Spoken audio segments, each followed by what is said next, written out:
Key takeaways from this judgment that I read today.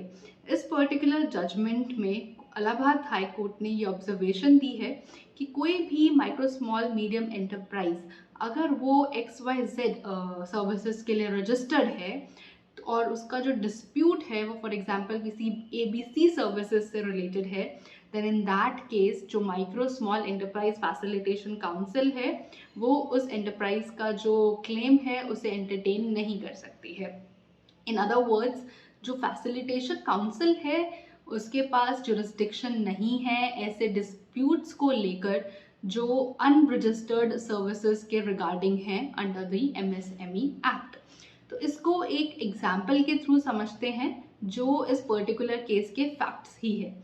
तो company है जो cold storage का बिजनेस करती है, तो फार्मर्स जो हैं इस कोल्ड स्टोरेज फैसिलिटी को यूटिलाइज करते हैं अपनी क्रॉप्स को स्टोर करने के लिए।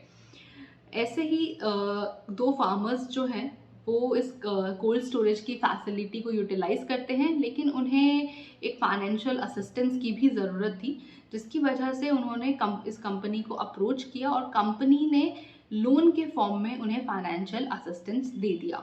लेकिन दोनों फार्मर्स ने उस कंपनी का लोन जो है वापस नहीं किया। तो क्या कंपनी अपना जो क्लेम है वो फैसिलिटेशन काउंसिल में लेकर जा सकती है या नहीं जा सकती? तो कंपनी जो है वो इन पर्टिकुलर सर्विसेज के लिए रजिस्टर्ड है अंडर द MSME एक्ट, लेकिन जो डिस्प्यूट है वो फाइनेंशियल सर्विसेज से रिलेटेड है। तो इस पर्टिकुलर केस में जो कंपनी का क्लेम है वो फैसिलिटेशन काउंसिल एंटरटेन नहीं कर सकती है, बिकॉज कंपनी जो है वो फाइनेंशियल सर्विसेज के लिए रजिस्टर्ड नहीं है। So these were the key takeaways from this particular judgment.